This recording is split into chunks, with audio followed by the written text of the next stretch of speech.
TV KPM.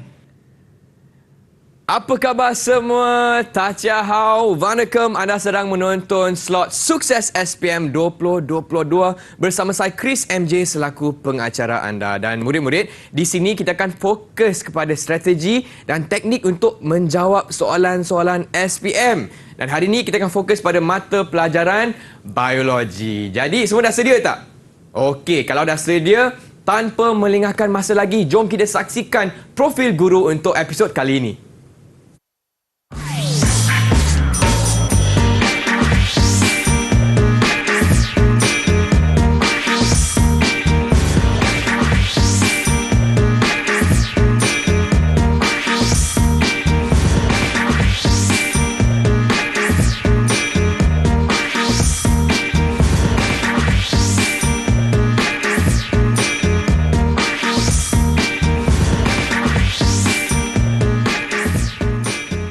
Itu dia, salam sejahtera Cikgu Farid. Selamat datang ke Bilik Darjah Didik TV KPM. Cikgu, apa khabar? Khabar baik, Chris. Terima kasih. Okey, Cikgu. Dan sebelum kita teruskan untuk kelas hari ini, saya juga ingin ucapkan selamat datang kepada Cikgu Zaimi dari SMK Putrajaya Pristin 181 selaku juru bahasa isyarat kita untuk episod kali ini. Baiklah, Cikgu Farid. Tanpa melengahkan masa lagi, apa kata kita terus berkenalan dengan rakan-rakan Google Meet. Boleh tak, Cikgu? Boleh. Okey, silakan. Di manakah mereka? Itu dia. Okay. Hai semua. Lambai sikit. Itu dia, Cikgu. Silakan, Cikgu. Okey, terima kasih, Chris. Assalamualaikum warahmatullahi wabarakatuh dan salam sejahtera. Dan pada hari ini kita akan bersama-sama dalam slot Sukses Biologi. Saya tidak berseorangan dan tidak berdua-duaan bersama Chris saja. Tadi hari ini kita ada 4 orang murid yang didatangkan khas untuk membantu kita, Chris, pada hari ini. So kita perkenalkan dulu satu persatu. Okey, yang pertama kita ada saudari Nurul Iman Izzati. Nampak sikit, Iman. Hai, Iman. Okey, Nurul Iman Izzati dari tingkatan 5 Alpha. Dan yang kedua kita ada Muhammad Hakim Syahimi. Hakim, lambai sikit, Hakim. Hai, Hakim. Okey, Hakim. Yang ketiga kita ada saudari Damia Zafira. Damia Zafira, lambai sikit. Hai, Damia. Okey, dan yang terakhir kita ada Nur Aini. Lambai sikit, Aini. Hai, Aini. Itu dia, calon-calon SPM dari SMK Aikero. Tapi sebelum kita teruskan dengan kelas hari ini, saya nak tanya kawan-kawan di rumah dan juga di Google Meet. Anda sudah sedia tak untuk kelas hari ini? Kalau dah sedia, boleh kasih double thumbs up. Okey. Dah semua dah sedia. Cikgu, apa kata kita teruskan dengan sesi pembelajaran hari ini, Cikgu? Silakan. Okey, terima kasih, Chris. Jadi murid-murid semua, pada hari ini kita akan fokus kepada subjek biologi. Jadi kita akan fokus pada bab yang ketiga iaitu nutrisi dalam tumbuhan, iaitu bab 3 biologi tingkatan 5. Jadi dalam bab 3 ni, Chris, bab ni adalah sangat-sangat mudah.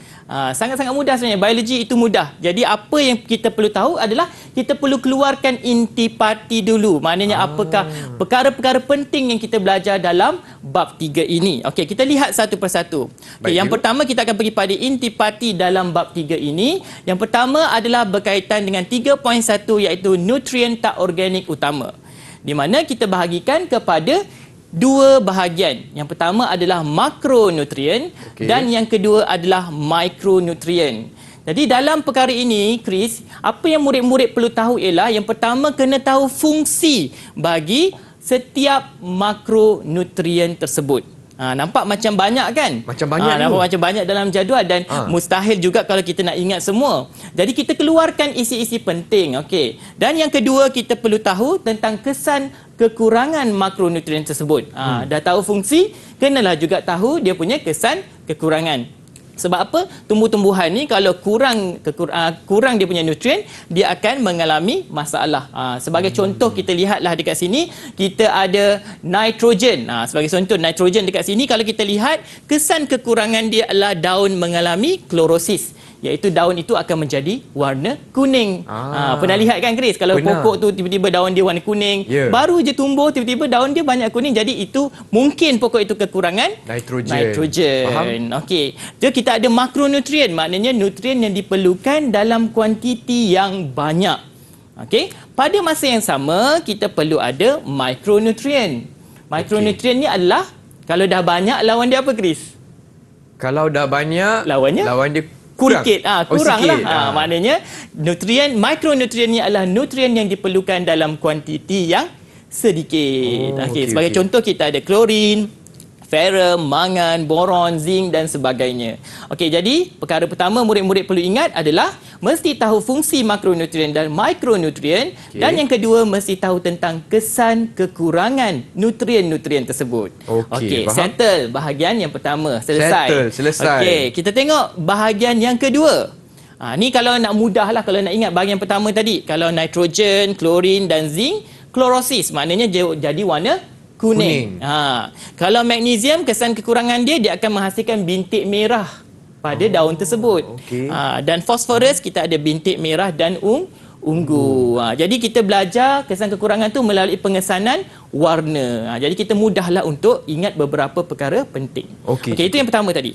Yang kedua, murid-murid sekalian, kita perlu tahu tentang eksperimen. Dalam ni lah ada eksperimen, iaitu kesan nisbah NPK terhadap pertumbuhan tanaman. NPK itu merujuk kepada dekat skrin tu ada tulis nitrogen, fosforus dan juga kalium. Jadi ini adalah nutrien utama yang diperlukan oleh pokok. Jadi dalam bab ini murid-murid sekalian ada satu eksperimen yang perlu murid-murid kuasai dengan baik. So bila keluar eksperimen, kita boleh rujuk rajah yang diberikan sebagai panduan tentang mengenal pasti langkah berjaga-jaga dalam eksperimen tersebut. Sebagai contoh Chris, kita tengok dekat sini, kita ada botol kultur ini yang dibalut dengan kertas hitam. Itu antaranya kita ada juga pam udara. Okey, dan dalam botol tu ada larutan kultur. So kalau larutan kultur tu lengkap Chris, kita panggil larutan kultur NOP. Larutan kultur NOP. Kultur NOP maknanya dalam larutan tu dia mengandungi semua nutrien yang diperlukan oleh tumbuh-tumbuhan termasuk unsur surih. Okey, jadi pokok tu akan hidup dengan baiklah, sihat dan baik, pertumbuhan daun dia sihat, pertumbuhan akar dia juga sihat. Okey, itu berkaitan dengan eksperimen. Okey, harap-harap murid dapatlah menjalankan eksperimen tentang anak benih pokok jagung ini di sekolah anda. Okey, kita lihat yang seterusnya. Perkara kedua yang murid-murid perlu tahu adalah berkaitan dengan organ pengambilan air dan garam mineral. So, dari sini kalau tengok saya bagi gambar. Jadi kita perlu kenal pasti struktur dia, label dia. Jadi murid-murid kalau dalam soalan biologi ni ada banyak gambar. Jadi bila banyak gambar ada label. Bila ada label dia akan datang dengan fungsinya, penerangannya. Jadi berkaitan dengan label. Kalau kamu tak tahu label, tak tahu struktur, macam mana kita nak jawab soalan-soalan yang seterusnya? Okay, sebagai contoh dekat sini kita ada akar, okey, kita ada rambut akar, cabang akar dan juga jidal akar, dan kita ada kerata rentas untuk struktur akar. Di mana kita ada ni rambut akar tadilah, okey, kita ada cortex, kita ada epidermis, endodermis dan juga kita ada cambium vascular yang terdiri daripada xylem dan juga phloem. Okey. Jadi ini perkara kedua. Okey, kita teruskan dengan intipati yang seterusnya, iaitu intipati yang terakhir. Itu sebab saya kata dalam bab ni nampak mudah aja sebab ada 3 saja intipati penting. Jadi kita ada intipati yang terakhir. Kalau kita tengok dekat sini Chris, studio kita pun ada bunga Rafflesia. Bunga Rafflesia. Kita juga ada pokok periuk kera, dan yang bawah tu kita ada pokok paku pakis. Pokok paku pakis langswir. Jadi ini adalah contoh kepada kepelbagaian dalam nutrisi tumbuhan. Bila tengok pokok bunga Rafflesia ni teringat Sabah dan Sarawak, Kepulauan Borneo kan. Jadi kena pasti apakah nutrisi bagi tumbuhan-tumbuhan tertentu. Sebagai contoh kita ada tumbuhan parasit, kita ada tumbuhan epifit dan kita ada tumbuhan karnivor. Jadi pokok periuk kera tu adalah sejenis tumbuhan karnivor. Kita dapat lihatlah dalam tu ada nektar, serangga akan masuk, dia akan tutup. Selama ni kita hanya melihat sahaja bunga Rafflesia, bunga terbesar di dunia. Jadi kita tak tahu dia kategori apa, nutrisinya apa. Jadi dia adalah nutrisi untuk tumbuhan parasit. Selama ni dia menumpang di perumah yang lain dan menyerap nutrien perumah tersebut dan akhirnya perumah tersebut akan mati. Okey. Terima kasih cikgu. Itu dia perkongsian Cikgu Farid untuk topik kita hari ini, iaitu nutrisi dalam tumbuhan. Tapi baiklah murid-murid, kita akan berehat sebentar. Tapi jangan ke mana-mana, kita akan kembali lagi ke slot Sukses SPM 2022 Biologi. Didik TV KPM. Hai semua, masih lagi di slot Sukses SPM 2022 bersama saya Chris MJ dan juga Cikgu Farid untuk mata pelajaran biologi dengan topiknya nutrisi dalam tumbuhan. Baiklah Cikgu Farid, apa kata kita teruskan dengan sesi pembelajaran hari ini, Cikgu? Silakan. Okey Chris, terima kasih. Jadi pada hari ini murid-murid sekalian, kita akan teruskan dengan sesi pembelajaran kita. Jadi fokus kita pada slot ini ataupun sesi ini adalah berkaitan dengan soalan objektif. Soalan objektif. Tadi kan kita dah belajar kan. Jadi kita akan teruskan dengan soalan objektif. Okey. Yang pertama kita lihat contoh-contoh yang saya sempat kongsikan dengan anda semua, iaitu kita lihat soalan yang pertama. Antara berikut yang manakah merupakan makronutrien? Okey, kita ada murid-murid di sini bersama kita. Mungkin mereka boleh bantu kita. Okey, untuk soalan pertama, siapa yang boleh bantu saya? Saya nak cuba cikgu. Okey, Hakim, silakan Hakim. Untuk soalan pertama. Okey. Untuk soalan pertama, kita perlu menggariskan kata kunci makronutrien. Okey, bagus. Makronutrien diperlukan dalam kuantiti yang banyak. Okey. Tapi nutrien juga ada memerlukan kecil yang namanya ialah mikronutrien. Jadi untuk jawapan A, B dan D merupakan mikronutrien. Manakala untuk jawapan C ialah makronutrien, iaitu kalium. Okey, jadi berdasar penerangan Hakim tadi, betul Hakim? Mangan, boron dan molybdenum adalah kategori mikronutrien. Okey, bagus. Jadi dalam soalan ini, apa yang penting murid-murid sekalian ialah kamu perlu mengenal pasti mana satu adalah contoh makronutrien dan yang mana satu adalah contoh mikronutrien. So dalam ni jawapan yang Hakim pilih adalah kalium. Okey? Kerana kalium ni adalah nutrien yang diperlukan dalam kuantiti yang banyak. Okey, yang selebihnya yang lain-lain tu adalah contoh untuk mikronutrien. Okey, bagus Hakim. Terima kasih Hakim. Syabas. Okey.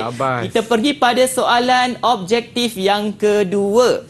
Okey, soalan objektif yang kedua berbunyi begini. Seorang petani mendapati tumbuhan pada tanamannya menunjukkan keadaan yang berikut. Okey, keadaan dia ada dinyatakan dalam kotak yang berwarna biru.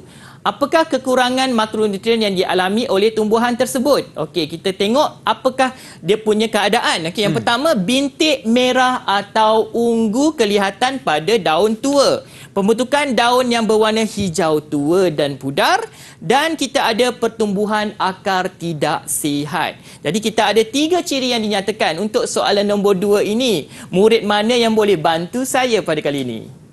Okey, yang ingin jawab? Cikgu. Okey, Aini, kita ada Aini. Aini, silakan Aini. Okey semua, dalam penyataan ni ada beberapa kata kunci yang perlu kita ambil perhatian. Iaitu bintik merah atau ungu, daun yang berwarna hijau tua dan pudar, dan juga pertumbuhan akar yang tidak sihat. Okey, untuk jawapan A, C dengan D, iaitu nitrogen, kalium dan magnesium. Okey, 3 benda ni tak ada kaitan dalam pertumbuhan akar. Oleh itu, jawapan yang paling tepat ialah fosforus, kerana fosforus penting dalam pertumbuhan akar yang sihat. Okey, jadi Aini telah pilih fosforus. Kalau kita lihat bajet NPK tu kan, fosforus tu diperlukan untuk pertumbuhan akar. Itu sebab pentingnya murid-murid menjalankan eksperimen di sekolah untuk mengkaji keperluan nutrien bagi pokok jagung. Okey, jadi Aini telah memilih jawapan untuk fosforus. Jadi fosforus menunjukkan, kita belajar tadi berdasarkan warna. Sebagai contoh, ada bintik merah dan ungu. Jadi kita dapat kenal pasti. Kita ada pembentukan hijau tua dan pudar. Jadi yang akar ni adalah clue yang paling jelas lah.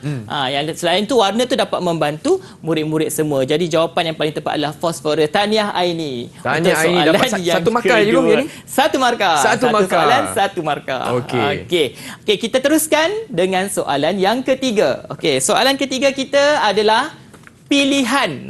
Jadi antara berikut, nutrien yang manakah boleh menyebabkan klorosis sekiranya berlaku kekurangan nutrien tersebut? Tadi klorosis ni macam pernah sebut je tadi kan. Okey, jadi dekat sini kita ada pilihan jawapan zinc, klorin, fosforus dan nitrogen. Okey, untuk soalan nombor 3, murid mana yang boleh bantu saya? Silakan. Saya nak jawab, cikgu. Okey, Damia, silakan. Baik, kata kunci pada soalan ini adalah klorosis. Klorosis bermaksud daun menguning. Berdasarkan pilihan yang diberi, nutrien yang melibatkan klorosis adalah zinc, klorin dan juga nitrogen. Oleh itu jawapannya adalah C. Okey, jawapan yang paling tepat adalah C. Kalau fosforus tu, Damia? Kekurangan fosforus menyebabkan pertumbuhan akar yang tidak sihat, bintik merah pada permukaan daun dan pembentukan daun yang berwarna hijau tua dan juga pudar. Pandai.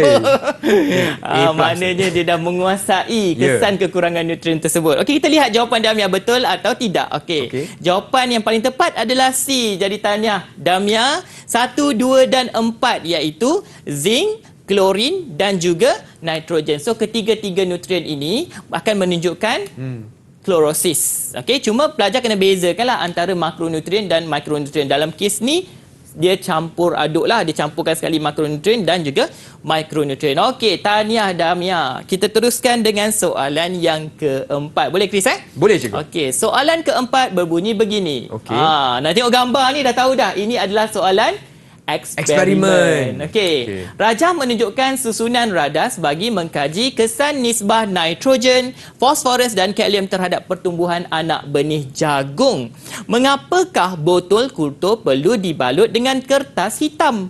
Jadi bila dapat soalan, janganlah terus pada pilihan jawapan. Perhatikan stimulus ataupun bahan rangsangan yang diberi. Dalam soalan ini, dia berikan gambar. Jadi dalam gambar ini, murid-murid sekalian, kita ada anak benih jagung, kita ada kapas, kita ada botol kultur, larutan kultur, kertas hitam dan juga kita ada pam udara. Okey, untuk soalan nombor 4. Rasanya ada seorang saja yang belum jawab lagi kan? Iman. Iman boleh jawab soalan nombor 4, Iman? Boleh, cikgu. Okey, silakan Iman. Dalam eksperimen ini, kita perlu balut botol kultur tersebut dengan kertas hitam sebagai langkah berjaga-jaga. Okey. Tujuannya, kenapa kita tak elakkan pertumbuhan alga hijau tu? Kalau kita tak balut tu, Iman, apa yang akan berlaku, Iman? Alga hijau tu akan tumbuh dan menyerap nutrien daripada larutan kultur tersebut. Okey, bagus. Jadi alga hijau tu akan tumbuh dalam botol kultur ni, serap semua nutrien yang ada dalam ni untuk pertumbuhan alga hijau dan akhirnya akan mengganggu keputusan eksperimen kita. Jadi jagung ni tadi, dia mungkin nutrien dia sepatutnya diberikan sepenuhnya, jadi akan diserap oleh alga hijau. Jadi tiada cahaya matahari dibekalkan, alga hijau tidak dapat tumbuh. Okey, kalau yang pertama tu, A tu, memastikan pokok jagung menerima nutrien. Itu langkah berjaga-jaga ke, Iman? Ya, cikgu. Itu untuk apa? Kita perlu gantikan larutan kultur tersebut pada setiap minggu. Bandai. Okey, jadi kita perlu gantikan larutan kultur tersebut setiap minggu supaya pokok jagung tersebut menerima nutrien. Okey, tapi tak ada kaitan lah dengan tu, dengan kertas hitam tadi kan? Betul. Okey, kalau kita tengok, okey, C. Membekalkan oksigen kepada akar. Itu ada kaitan dengan apa, Iman? Kita perlu sambungkan botol kultur tersebut dengan pam udara. Bagus sekali. Sejuk hati saya. Okey, jadi sambung dengan pam udara untuk membekalkan oksigen kepada akar supaya akar pokok dapat berespirasi dengan baik. Jadi jawapan yang paling tepat yang Iman telah pilih tadi adalah untuk mencegah pertumbuhan alga hijau. Jadi syabas dan tahniah Iman kerana bantu saya pada hari ini. Okey, kita ada satu lagi soalan, mungkin kita rujuk. Okey, kita tengok soalan yang kelima. Okey, pernyataan di bawah menunjukkan ciri-ciri nutrisi bagi satu jenis tumbuhan. So kita ada apa? akar menyerap bahan organik, mineral dan air daripada perumahnya. Highlight dekat situ. Akar berfungsi sebagai haustoria, iaitu unjuran yang menembusi batang perumah sehingga ke berkas vaskular. Kemudian kita ada perumah akhirnya akan mati. Mati perumah tu tadi dah lah tumpang, mati pula. Antara tumbuhan berikut yang manakah menjalankan nutrisi seperti ciri-ciri di atas? Untuk soalan ini, siapa yang suka rela untuk bantu saya? Saya nak cuba, cikgu. Okey, persilakan Hakim. Okey, untuk soalan ni kita kena tahu yang nutrisi tumbuhan terbagi pada 3. Okey, bagus. Iaitu parasit, epifit dan juga carnivore. Okey. Untuk soalan ni kita lihat kepada ciri-ciri yang diberikan, iaitu unjuran yang menembusi batang perumah sehingga ke bekas vaskular. Ciri-ciri ini menunjukkan tumbuhan carnivore. Jadi, jawapan untuk A dan B merupakan tumbuhan carnivore. Manakala C menunjukkan tumbuhan epifit, D bunga pakma menunjukkan tumbuhan parasit. Jadi jawapan yang paling tepat ialah D, bunga pakma. Okey, bunga pakma. Jadi jenis nutrisi yang ditunjukkan adalah parasit sebab dia menumpang pada perumah, dia serap semua nutrien pada perumah dan akhirnya perumah tersebut akan mati. Jadi dekat sini ciri-ciri bagi parasit. Okey, jadi jawapan yang paling tepat adalah bunga pakma ataupun lebih dikenali sebagai bunga Rafflesia. Okey. Tanya semua. Kita bagi tepukan kepada calon-calon SPM tahun 2022. Baiklah cikgu, apa kata kita berehat sebentar, boleh tak cikgu? Okey, boleh Chris. Okey, kepada murid-murid di rumah, jangan ke mana-mana. Kita kembali lagi hanya di slot Sukses SPM 2022 bersama Cikgu Farid untuk Biologi Nutrisi dalam Tumbuhan. Didik TV KPM. Apa khabar semua? Masih lagi di slot Sukses SPM 2022 bersama Cikgu Farid dan kawan-kawan Google Meet saya dari SMK Air Keruh Melaka. Baiklah Cikgu Farid, untuk segmen seterusnya, apakah fokus kita dalam topik nutrisi dalam tumbuhan, Cikgu? Okey, untuk segmen seterusnya ini kita akan fokus pada contoh-contoh soalan struktur yang boleh ditanya dalam bab 3, nutrisi dalam tumbuhan. Okey, baiklah. Okey, boleh saya mulakan, Chris? Boleh cikgu. Okey. Jadi kita akan lihat contoh-contoh yang sempat saya berikan untuk panduan murid-murid yang menonton Didik TV ini. Okey. Jadi yang pertama, kita lihat contoh pertama.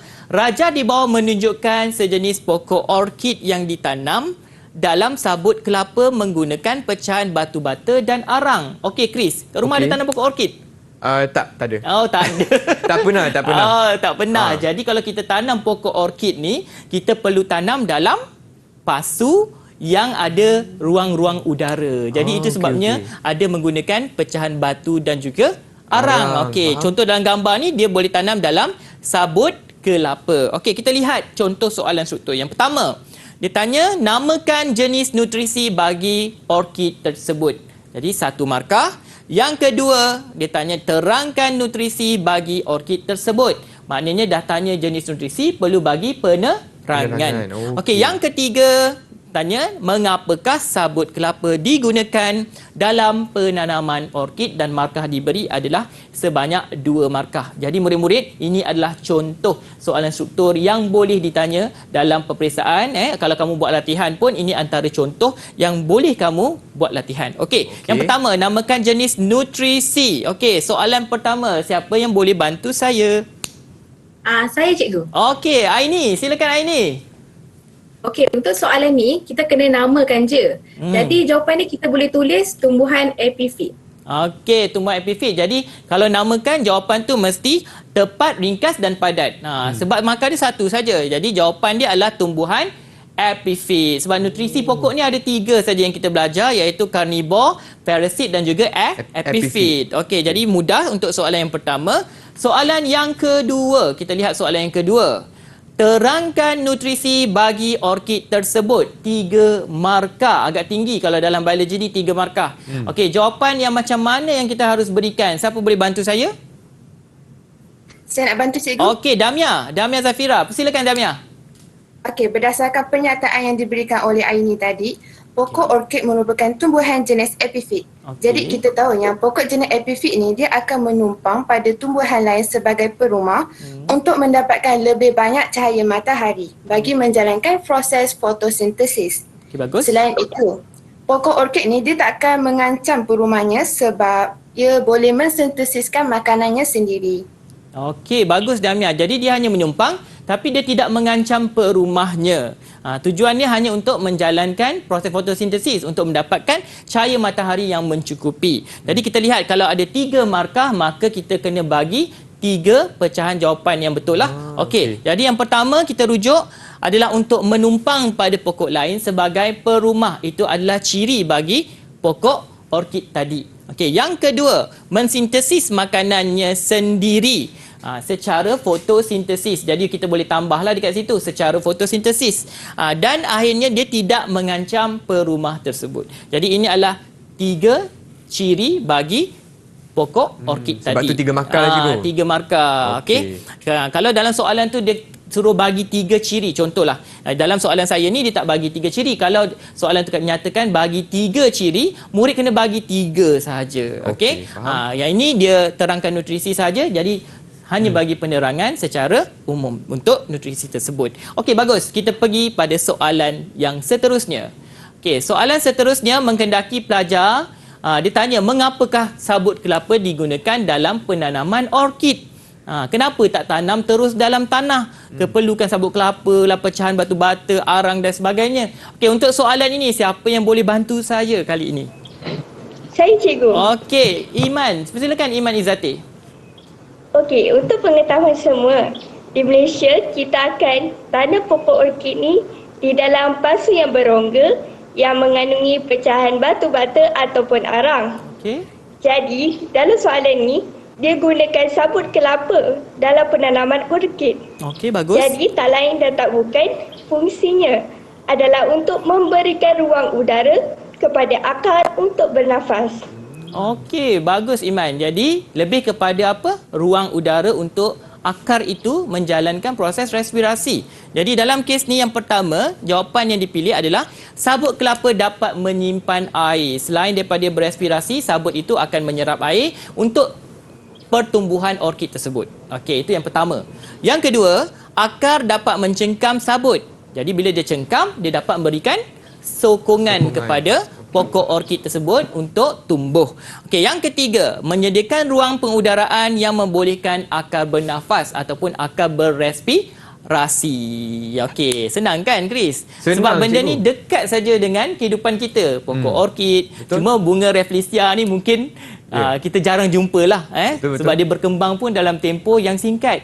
Nak berkembang lama tapi 7 hari saja dia berkembang. Cikgu, saya ada satu soalan cikgu. Yang soalan ni kita ada 2 markah. Tapi jawapan dia ada 3 poin. Okey ke cikgu? Okey, tak jadi masalah. Kalau ada 2 markah, as long as dia tak bagi mengapakah sabut kelapa digunakan dalam penanaman orkid, kalau dia tak kata 2 sebab, kita boleh bagi jawapan yang relevan lah. Jadi tak ada masalah untuk murid-murid untuk bagi lebih satu dan sebagainya. Okey. Tengok kepada kesesuaian markah yang diberi. Okey, kita tengok soalan yang seterusnya. Raja di bawah menunjukkan struktur di dalam akar bagi satu jenis tumbuhan. Okey, kita ada gambar. Gambar ni ada dalam buku teks. Okey, iaitu yang pertama kita ada gambar yang telah dilabel. Jadi dekat sini ada 2 yang tidak dilabel, iaitu X dan Y. Okey, kita rujuk soalan yang pertama. Namakan struktur X dan Y. Biasa kalau ada gambar, dia akan tanya label lah. Chris, senang kan? Okey. Yang kedua, dia akan tanya apa? Terangkan adaptasi ataupun penyesuaian untuk menjalankan fungsinya dalam penyerapan air dan garam, mineral dan markah yang diberi adalah sebanyak 3 markah. Okey, untuk soalan yang pertama, murid mana yang boleh bantu saya? Silakan. Saya nak cuba cikgu. Okey, Hakim. Okey, Hakim, silakan bantu. Okey, untuk soalan ini kita perlu mengenal pasti struktur dan fungsi akar terlebih dahulu. Okey. Seperti yang kita tahu, X merupakan lapisan yang paling keluar. Jadi S adalah lapisan epidermis. Okey. Manakala Y merupakan lapisan yang kedua. Jadi Y adalah lapisan cortex. Okey, kita ada lapisan epidermis ya Hakim. dan kita ada lapisan cortex. Jadi dekat sini murid-murid penting untuk kuasai gambar raja dalam biologi. Okey, jadi kita lihat jawapan Hakim tadi. Yang pertama, X merujuk kepada epidermis, 1 markah, dan Y merujuk kepada cortex, 1 lagi markah. Jadi Hakim telah melabel dengan baik. Okey, jawapan tepat, ringkas dan padat. Okey, kita teruskan dengan soalan yang kedua. Terangkan adaptasi X untuk menjalankan fungsinya dalam penyerapan air dan garam mineral. X. Okey, Hakim dah bagi tahu tadi X itu apa. Jadi siapa boleh bantu saya untuk soalan yang kedua ini? Saya sukarela nak jawab, cikgu. Okey, sukarela. Damia, silakan Damia. Baik. Untuk pengetahuan semua, kita perlu bulatkan kata kunci di sini, iaitu terangkan. Maknanya kita perlu bagi fakta dan juga huraian. Okey, yang bagus. kedua, adaptasi X. Soalan ni ingin kita menyatakan tentang ciri-ciri epidermis. Sebagai contoh, epidermis ni dia mempunyai dinding sel yang nipis untuk memudahkan pergerakan air dan juga garam mineral dari tanah ke dalam akar. Okey. Selain itu, sel-sel rambut akar ni dia tak ada kutikel tau. Kutikel tu merupakan satu lapisan yang kalis air. Jadi bila sel-sel rambut akar tiada kutikel, maknanya penyerapan air boleh berlaku. Okey, bagus Damia. Maknanya kalau soalan berbentuk penerangan, Chris, kena ada fakta dan juga kena ada penerangan yang sesuai dengan fakta yang diberi. Dan markah yang diberi agak tinggi, iaitu 4 markah. Jadi kita kena bagi sekurang-kurangnya 2 adaptasi lah. Okey, dalam jawapan ini saya bagi contoh bagi jawapan-jawapan yang sesuai. Okey, kita lihat yang pertama, dinding sel yang nipis dan membran sel yang telap terhadap air. So yang untuk tu saya merahkan. Jadi untuk tu untuk penerangan kepada nipis tadi. Okey, jadi kita ada untuk memudahkan pergerakan air di dalam akar. Okey, dekat sini 1 markah diberi untuk fakta dan 1 lagi untuk penerangan dia. Faham? Okey, yang kedua, sel-sel rambut akar tidak dilapisi oleh kutikel seperti yang Damia sebut tadi. Jadi tujuan dia untuk membenarkan penyerapan air. Okey. Dan yang ketiga, mempunyai vakul yang besar sebab dia sel tumbuhan kan. So bila vakul dia besar, dia akan dapat menyimpan air dan garam mineral untuk simpanan tumbuh-tumbuhan tadi. Okey, so kita ada 3 adaptasi. Markah yang dia beri adalah 4. Jadi murid kalau ikut kat sini dah dapat 6 markah. Jadi dia dah dapat markah maksimum. Baiklah. Jadi murid tu pandailah menguasai bab tumbuhan dengan baik. Okey, itu dia perkongsian Cikgu Farid untuk soalan contoh struktur. Yes, untuk topik nutrisi dalam tumbuhan. Tapi cikgu, kita berehat sebentar boleh tak cikgu? Okey, boleh. Boleh cikgu? Okey, kepada rakan-rakan di rumah, jangan ke mana-mana. Kita kembali lagi hanya di slot Sukses SPM 2022 DirecTV KPM. Didik TV KPM. Hai semua, masih lagi di slot Sukses SPM 2022 bersama Cikgu Farid untuk mata pelajaran Biologi tingkatan 5 Nutrisi dalam Tumbuhan. Dan hari ini saya juga ditemani oleh kawan-kawan saya di Google Meet dari SMK Air Keruh Melaka. Okey, lambai sikit semua. Hai. Okey, semua dah sedia tak untuk belajar hari ini? Kalau dah sedia boleh tunjuk thumbs up. Okey, double thumbs up pun dah keluar. Baiklah Cikgu Farid, untuk segmen seterusnya, apakah fokus kita cikgu? Okey Chris, terima kasih sekali lagi. Jadi fokus kita pada hari ini adalah untuk kita berikan contoh-contoh soalan esei yang mungkin boleh dapat membantu murid-murid untuk belajar menguasai bab 3 dengan lebih baik. Okey, boleh kita mulakan Chris? Boleh cikgu. Okay, murid-murid pun nampak bersemangat tadi untuk teruskan. Okey, kita tengok yang pertama. Okey, contoh soalan esei yang pertama iaitu penyataan di bawah menerangkan tentang akar. Okey, jadi dia ada bagi penyataan. Jadi penyataan dia adalah akar memberi sokongan dan kekuatan serta mengukuhkan kedudukan tumbuhan pada tanah, akan menyerap air dan garam mineral dari tanah. Okey, soalan yang pertama, terangkan 3 adaptasi akar untuk menyerap air daripada tanah. Jadi untuk soalan esei, markah yang diberi adalah agak tinggi juga. Lebih daripada 3 markah pun ada. Jadi murid-murid perlu bersedia untuk memberikan penerangan yang jelas. Okey, dalam kes ini, kita perlu ada mungkin fakta dan juga kita ada penerangan. Okey, murid mana yang boleh bantu saya pada soalan ini? Untuk soalan ini. Saya cikgu. Okey, Iman. Iman, silakan Iman. Kata kunci bagi soalan ini ialah terangkan 3 adaptasi akar. Jadi bermakna kita perlu bagikan ciri-ciri akar tersebut. Okey, pertama sekali kita lihat dari segi diameter akar. Diameter akar tu kecil. Macam yang kita semua lihat, akar biasanya tumbuh dalam keadaan banyak. Oleh itu kita boleh kaitkan diameter akar yang kecil dengan luas permukaan. Okey, bagus. Apabila diameter akar tu kecil, maka luas permukaan akar pun bertambah. Okey. Ada adaptasi kedua ke Iman? Ada cikgu. Okey. Adaptasi kedua silakan. Akar ni mempunyai bakul yang besar.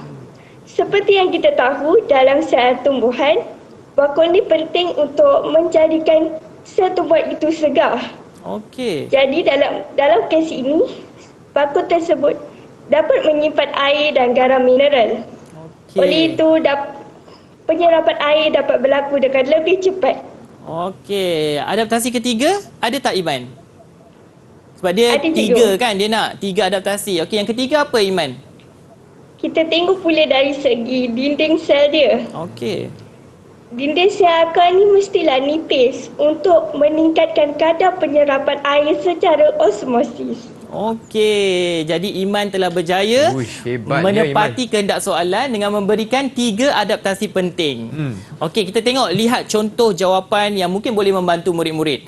Okey, yang pertama, kita lihat adaptasi akar yang pertama adalah mempunyai diameter yang kecil, panjang dan banyak. Tadi Iman ada sebut ada diameter yang kecil. Jadi tujuannya adalah untuk menambahkan jumlah luas permukaan untuk meningkatkan penyerapan air. Bila luas permukaan dah besar, kadar penyerapan pun akan tinggi. Okey, adaptasi yang kedua. Adaptasi yang kedua adalah dinding sel yang nipis. So dinding sel yang nipis ini untuk meningkatkan kadar pengambilan air secara osmosis. Sebab air kalau meresap masuk dia mesti dengan cara osmosis. Okey, yang ketiga, kita ada membran sel yang telap terhadap air untuk memudahkan pergerakan air di dalam akar. Okey, jadi kita mungkin ada adaptasi yang keempat dan seterusnya. Okey, saya bagi contoh yang lain lah. Okey, adaptasi yang keempat iaitu sel-sel rambut akar tidak dilapisi oleh cuticle. Jadi bila ada cuticle ni dia akan mengganggu proses penyerapan air. Jadi bila tidak ada cuticle, maka proses penyerapan air itu akan berlaku dengan lebih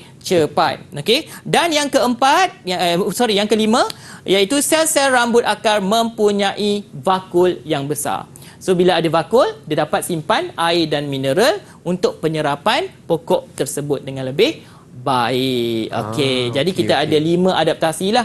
Untuk soalan esei ni Chris, asalkan murid itu menulis dengan baik mengikut turutan dan kehendak soalan, kita akan terima.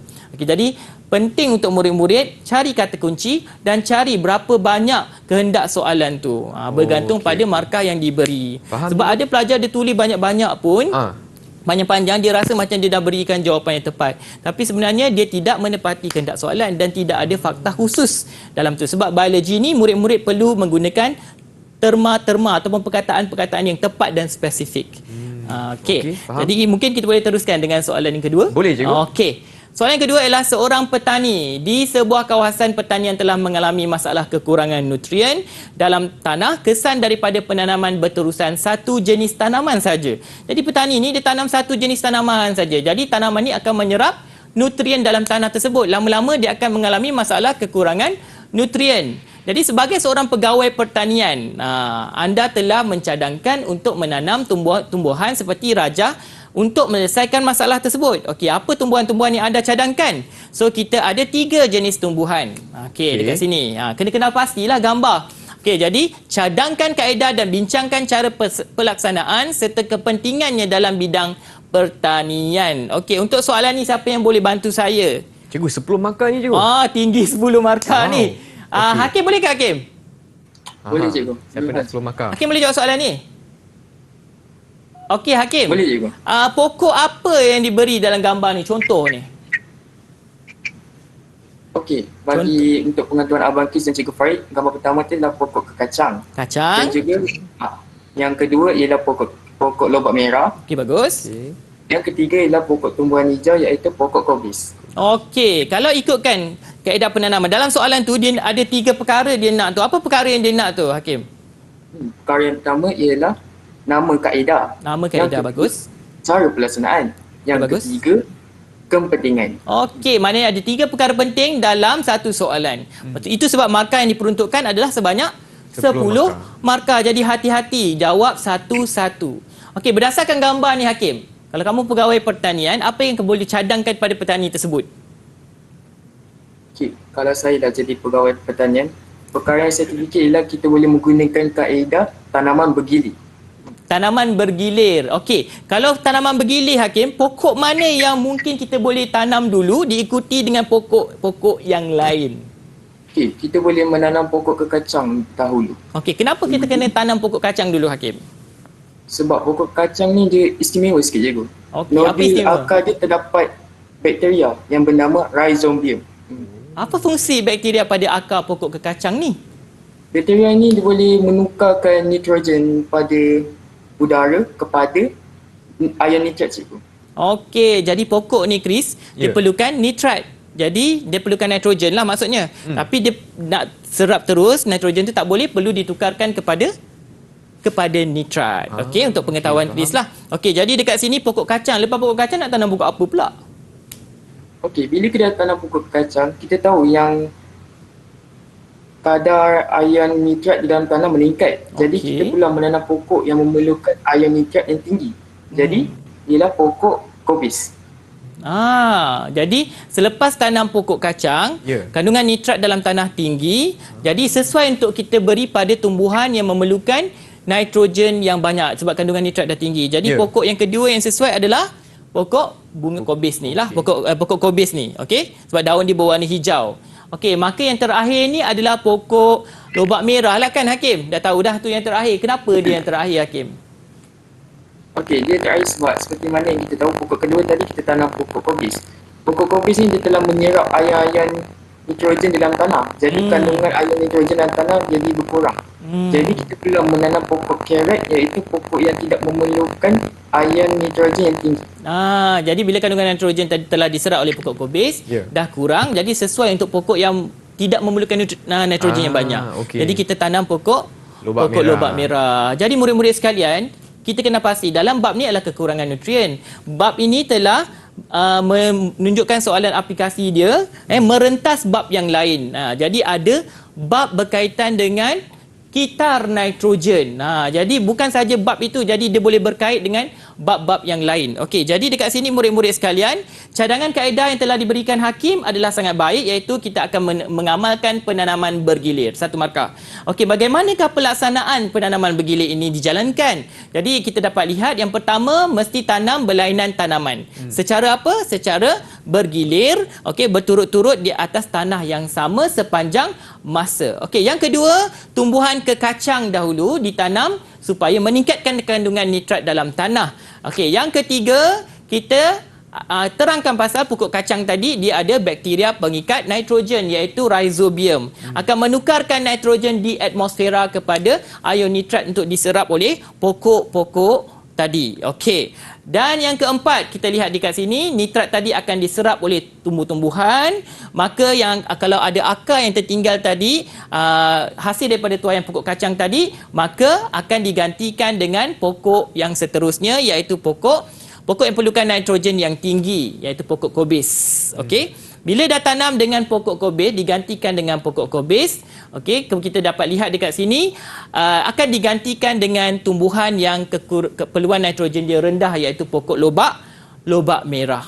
Okey. Jadi kitaran tanaman bergilir ini akan diulang, jadi kandungan nitrogen dalam tanah tadi dapat distabilkan, dapat dikawal lah, Chris. Okey, jadi penanaman bergilir. Okey, kepentingan dia. Kenapa perlu ada penanaman bergilir ni, Hakim? Okey, kepentingan dia seperti yang kita tahu, untuk mengembalikan semula kitar nutrien dan juga kesuburan dalam tanah. Untuk mengembalikan kesuburan dalam tanah, itu sebab kita amalkan penanaman bergilir, betul? Okey, ada tak jawapan lain, Hakim? Kita juga boleh mengawal serangga perosak di tanaman kita. Betul. Jadi kalau kita tanam kacang saja, serangga perosak banyak serang kacang tu, jadi serangga perosak ni akan membiak dengan banyak. So bila kita amalkan penanaman bergilir, Chris, kita dah tuai kacang tadi, maka serangga perosak untuk kacang tadi dia tak ada sumber makanan. Jadi mungkin kita dapat kawal pertumbuhan serangga perosak. Okey, kita lihat contoh-contoh jawapan. Okey, yang pertama kita ada mengembalikan kesuburan dan nutrien dalam tanah. Tanaman yang berbeza akan menggunakan nutrien yang berbeza-beza. Ada yang perlukan nitrogen yang lebih, ada yang memerlukan nitrogen yang kurang. Okey, yang kedua, kita ada tanah tadi dapat digunakan secara berterusan sepanjang tahun. Jadi tanah tu tidak dibiarkan kosong. Bila tidak dibiarkan kosong, secara tidak langsung dia akan memberikan pendapatan kepada petani tersebut sepanjang tahun. Okey, yang ketiga, penanaman pelbagai jenis tanaman akan mengikut musim. Jadi bergilir tadi adalah untuk mengikut musim. Okey, dapat mengawal jumlah serangga perosak bagi tanaman tertentu. Okey. Okey, kita pergi pada soalan yang berikutnya. Soalan nombor 3. Okey, soalan nombor 3 ni dia bagi dua gambar.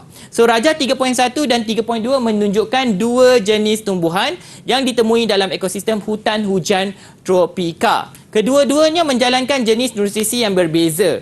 Jadi Chris, pernah tak jumpa bunga Rafflesia? Benar cikgu. Dalam bilik darjah hari ni lah cikgu. Dalam bilik darjah ini ada bunga Rafflesia. Dan juga pokok periuk kera. Pokok periuk kera tu pokok hidup tu. Inilah.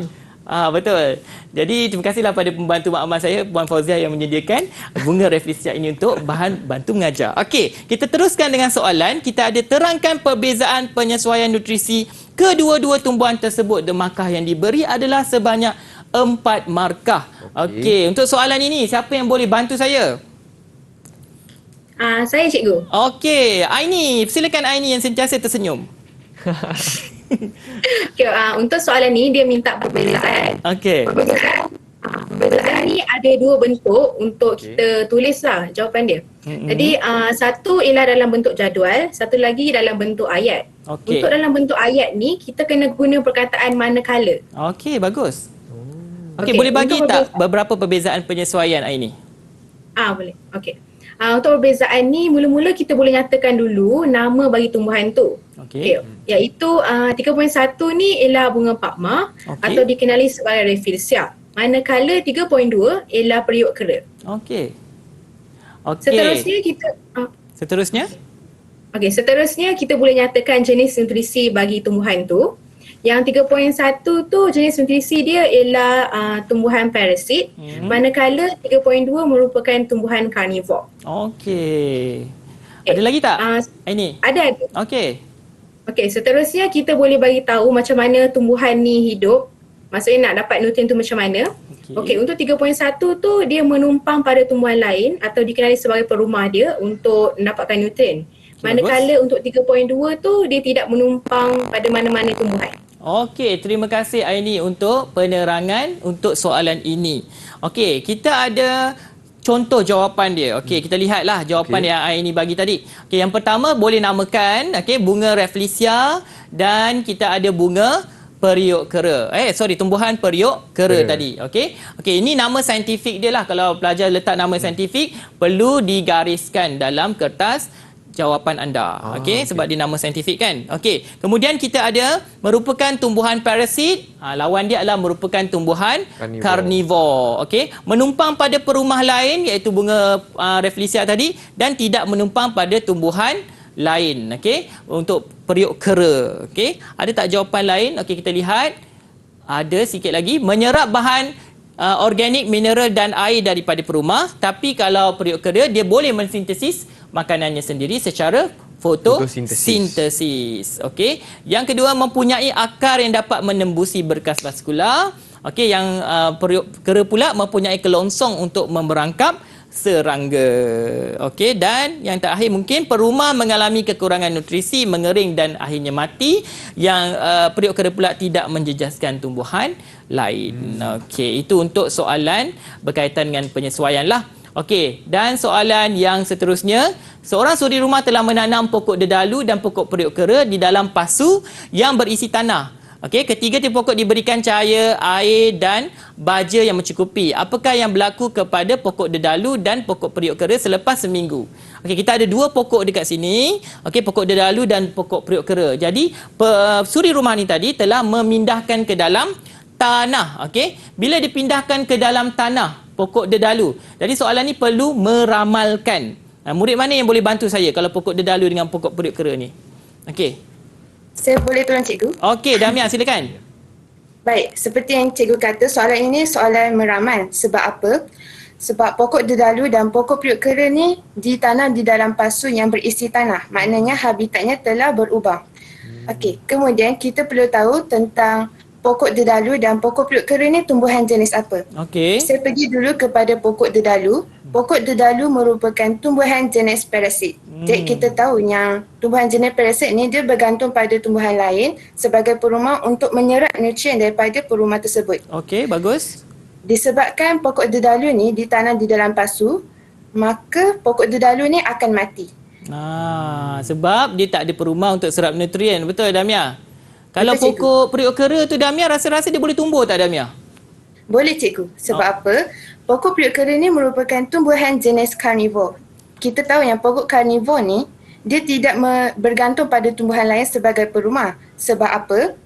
Sebab pokok periuk kera mampu mensintesiskan makanannya sendiri melalui proses fotosintesis. Okey, terima kasih, Damia. Okey, untuk pokok periuk kera dan juga pokok dedalu. Okey, kita lihat pilihan jawapan yang ada. Okey, pertama terangkan pasal pokok dedalu. Iaitu pokok dedalu tadi akan mati kerana apa? Tidak sesuai ditanam di dalam tanah dan pokok dedalu ini adalah merupakan tumbuhan parasit. Jadi dia perlukan perumah untuk serap nutrien dan bila dia ada akar tu akar dia tidak dapat menembusi perumah tadi. Okey, manakala untuk pokok periuk kera pula, okey, untuk pokok periuk kera ni dia dapat tumbuh dengan baik. Maksud dia dapat menyesuaikan dengan habitat yang baru.